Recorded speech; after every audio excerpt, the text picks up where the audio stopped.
Fat Joe just got hit with one of the most disturbing lawsuits in hip-hop history, and it's dragging in 50 Cent, Roc Nation, and decades of secrets. According to a bombshell legal filing, Fat Joe's former hype man of 16 years, Terrence T.A. Dixon, has accused the Bronx legend of everything from orchestrating humiliating sex acts to allegedly putting a murder-for-hire hit out on 50 Cent. Yeah, this one's wild. Buckle up. We're breaking it all down. The shocking details, the legal back and forth, 50 Cent's hilarious AI response, and the dangerous pattern this could be part of. Let's get into it. First, let's talk about Terrence T.A. Dixon. Not exactly a household name, right?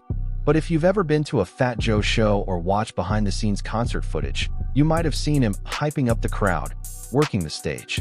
He wasn't a featured artist, but he was always there. On planes, in studios, on tours. For 16 years. That's more than some people stay married. And TA says those years were filled with manipulation, abuse, and coercion. This wasn't just a hype man gig. It was a lifestyle he claims he was forced to adopt under threat, ridicule, and pressure. Now let's get to the part that had everyone doing double takes. The alleged hit on 50 Cent. TA claims that Fat Joe expressed open frustration over not having been able to kill 50 Cent despite trying for a minute. This allegedly took place in Miami, at Joe's house, where he reportedly admitted to tracking 50's performance schedule, planning to ambush him at events. Think about that. A global rap star, rolling with elite security, but someone allegedly in his old circle plotting hits based on his tour calendar? TA says Joe was visibly distraught, like emotionally triggered. That tells us there was deep-seated resentment or rivalry still lingering. But why now? Why reveal this in 2024? We'll get into that. Fat Joe and 50 Cent's beef is the stuff of rap legend. Back in the early 2000s, their feud was intense, centered around Ja Rule, G-Unit versus Terror Squad drama, and shots fired on wax and in public. They traded dices, avoided sharing stages, and for years didn't speak. Then something shifted. Over time, they reconciled. Appearances together, mutual respect in interviews, even praise from 50, saying Joe was a good dude. Which makes these allegations even more confusing. If this plot was ongoing, when exactly did things cool down? Or did they ever? According to the lawsuit, TA says he was coerced into performing over 4,000 sexual acts during his tenure. That includes being manipulated into group situations, being recorded, and traveling internationally only to be threatened with being abandoned if he didn't comply. He also claims he witnessed Joe having sex with underage girls, as young as 16. And we're not talking about isolated events. TA says this happened regularly and with full knowledge of others in Joe's circle.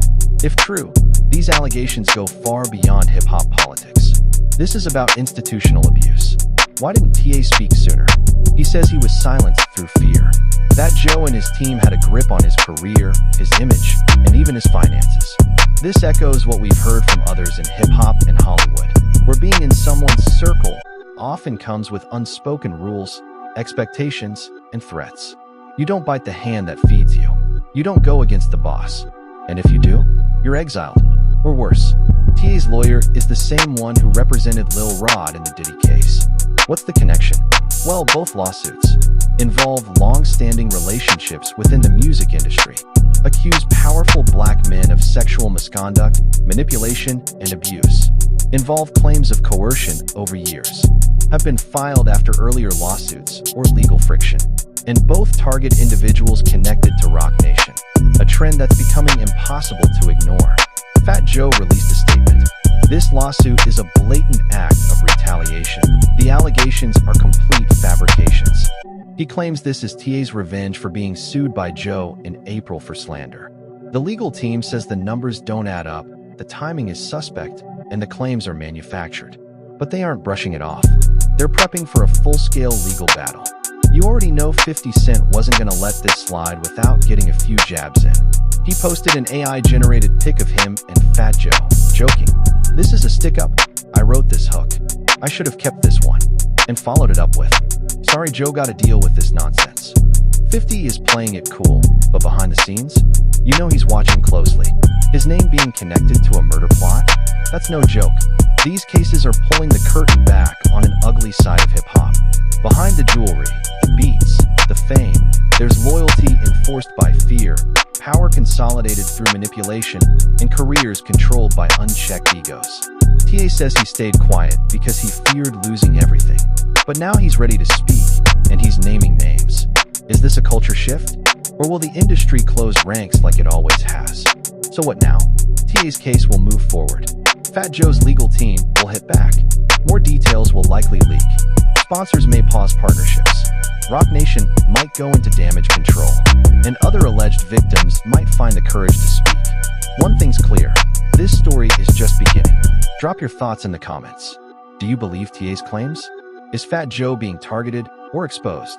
Is 50 Cent a victim, a pawn, or just a name used for impact? Tap like if you think the truth always comes out. Subscribe if you want more real talk behind the headlines. And hit that bell, because the next twist, it's coming soon.